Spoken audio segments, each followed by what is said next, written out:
বর্ধমান রাজ কলেজের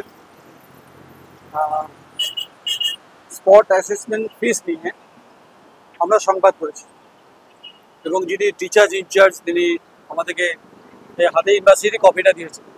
ঠিক আছে, এই কপি নিয়ে আমাদের কোনো সমস্যা নেই এবং তার ব্যাখ্যা বিশ্লেষণ আমরা বর্ধমান বিশ্ববিদ্যালয়ে গেছিলাম কন্ট্রোলার সেকশনে, সেখানেও এই কপিটা নিয়ে আলোচনা হয়েছে। তারা বলছেন স্পট অ্যাসেসমেন্ট ফিস চালু আছে। বেশ, আমাদের এটা প্রশ্ন নয়।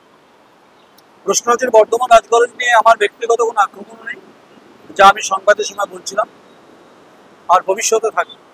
কিন্তু যখন কোনো কিছু কথা, কিছু তথ্য, কিছু বিষয় থাকবে তখন সেখানে আলোচনা হবে, সংবাদ হবে, এটাই নিয়ম। তাই কোনো ব্যক্তিগত কোনো আক্রমণকে আমি গুরুত্ব দিচ্ছি না বা প্রাধান্য দিচ্ছি না। আগেও বলেছি যে যেহেতু আমি বর্ধমান রাজ কলেজের একজন প্রাক্তনী, আমি এই সংবেদনশীল সমাজ ব্যবস্থার একজন সাংবাদিক, তা আমার আসল তথ্য তুলে ধরা। আমি কখনই শিক্ষা প্রতিষ্ঠানকে বদনাম করতে পারি না, কিন্তু আমার স্পেসিফিক যে প্রশ্নটা ছিল তখনও ছিল, এখনও আছে। এটা হচ্ছে যে হোয়াটসঅ্যাপে যে কথা চালাচালি হয়েছে এটা তার কপি। সেই কপিটা আপনারা লাইভের সময় দেখেছেন, আরেকবার পড়ে দিচ্ছি। এটা হচ্ছে বর্ধমান রাজ কলেজ টিএমসিপি, তারা একটি হোয়াটসঅ্যাপে যে কথাবার্তাগুলো লিখেছেন এই 150 টাকা পরিপ্রেক্ষিতে। আমার 150 টাকা নিয়ে কোনো আপত্তি নেই, কিন্তু এখানে প্রথমে বলছি চা মিষ্টি খাবার জন্য। আচ্ছা, চা মিষ্টি কেন, সেটা কত? 150 টাকা জিজ্ঞাসার জন্য দেওয়া আছে।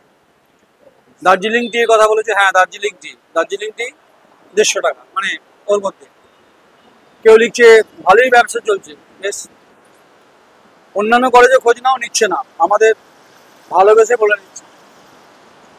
আমরা কথা বলছি, যখন বললাম কন্ট্রোলার সেকশন, উনি বললেন সমস্ত কলেজের ক্ষেত্রে একই নিয়ম, যে বর্ধমান রাজ কলেজের ক্ষেত্রে যে স্পট অ্যাসেসমেন্ট 150 টাকা সব কলেজের ক্ষেত্রে ঠিক থাকে, এটা নিয়ম, এটা ঠিক আছে, এটা নিয়ে কোনো আমার আপত্তি নেই। কিন্তু কিসের 6 সেমিস্টার এর রেজাল্ট, এসব নিয়ে বিতর্ক হয়েছে। প্রশ্ন,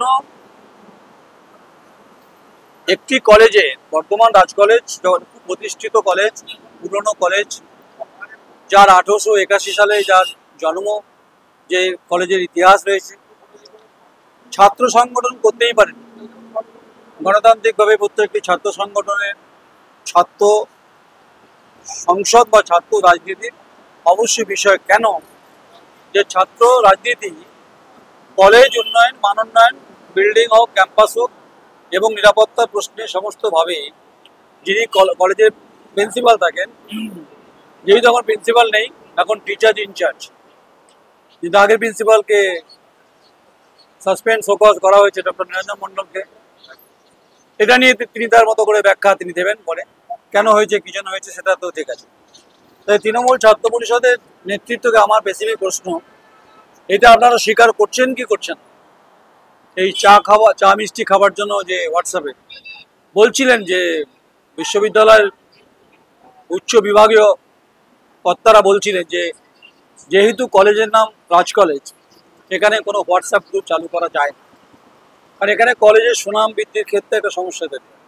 ঠিক একইভাবে বলছিলেন যে বর্ধমান বিশ্ববিদ্যালয়ের নাম করে যদি কেউ হোয়াটসঅ্যাপ গ্রুপ করে তাহলে সেটার ব্যাপারে বিশ্ববিদ্যালয় কড়া অ্যাকশন নেবে। আশা করি তৃণমূল ছাত্র পরিষদ এটা কড়া অ্যাকশন নেবেন, দেখবেন কারা কারা এটা মধ্যে যুক্ত আছে, এটা তদন্ত করে দেখবেন, আমি আপনাদের অনুরোধ করতে পারি। আর বর্ধমানে রাজ কলেজের ইতিহাস তো আগেই বলেছি, একটু অনেক পুরনো ইতিহাস। তাই রাজ্যের শিক্ষামন্ত্রী আপনাকে বলছি যে এই চা মিষ্টির হোয়াটসঅ্যাপ, রাজ কলেজের টিএমসিপির যে চ্যাট, এই চ্যাটিংটা আমি আপনাকে পাঠিয়ে দেবো প্রাপ্ত বসু মহোদয়। আপনি শিক্ষামন্ত্রী রাজ্যের, আপনি খোঁজখবর নিয়ে দেখবেন। এই সংবাদ পরিবেশনের পর আমি প্রত্যেকের নাম্বার দিয়ে দিতে পারি, কিন্তু দেবো না, তদন্তের নিরাপত্তার বিষয় আছে অনেক। তো যদি এই সংবাদ পরিবেশিত হওয়ার পর যদি কারো মনে হয় আমাকে কোনো ডিফরমেশন নোটিশ ধরাবে, তাই আমি চ্যালেঞ্জ অ্যাকসেপ্ট করতে রাজি আছি। কারণ এরকম, আবার বলছি, ডিফরমেশন নোটিশ 10 কোটি টাকা পেয়েছে, তাই 10 কোটির ঘা আমার শুকিয়ে গেছে। যিনি করেছেন তিনি বুঝবেন। যদি আবার ডিফরমেশন নোটিশ হয়, তা ফ্রিডম অফ প্রেসের যে ভূমিকা, সেই ভূমিকা পালন করবে। তাই এই হোয়াটসঅ্যাপে চা মিষ্টি, দার্জিলিং চায় গল্প কারা কারা করেছেন, তৃণমূল ছাত্র পরিষদের এই রাজ কলেজের যে গ্রুপ বানিয়েছেন তারা কারা, তাদেরকে চিহ্নিত করা দায়িত্ব রাজ কলেজ কর্তৃপক্ষের।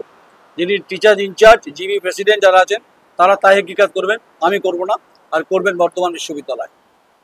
এই সংবাদ আপনাদেরকে পরিবেশিত করলাম। এটা করা যায় কিনা ভেবে দেখবেন। আর রইল ব্রাত্য বসু মহোদয়, আপনার কাছে শিক্ষামন্ত্রী, আপনাকে আমি এটা জানালাম যে এটা ঘটনা ঘটেছে বর্ধমান রাজ কলেজে। আপনারা সবাই শিক্ষার অধিকারের প্রশ্নে লড়াই করবেন, করুন। কি চা মিষ্টি খেতে গেলে ব্যক্তিগতভাবে চাইবেন, আর চা খাইয়ে দেওয়া যাবে।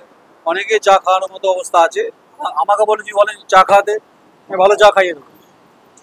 যাই হোক, এটা মোটামুটি বর্ধমান রাজ কলেজের, কলেজ নিয়ে আমার কোনো অভিযোগ নেই, কিন্তু কলেজের শিক্ষা প্রতিষ্ঠান নিয়ে আমার কোনো বক্তব্য নেই, যা আমি বক্তব্যে খুব পরিষ্কার করেছি।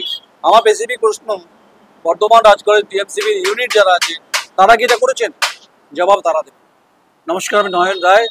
যারা কমেন্টস করা থাকবেন, যদি আরও কারো কিছু বক্তব্য থাকে ইনবক্সে পাঠাবেন, তথ্য সমেত, গোপন রাখুন নামটা, তথ্য পরিবেশন করব। আর লাইক করুন আপনারা যদি সংবাদ ভালো লাগে। আমার চিত্র সাংবাদিক মঞ্জুলা ব্যানার্জি, আমি নয়ন রায়, বর্তমান।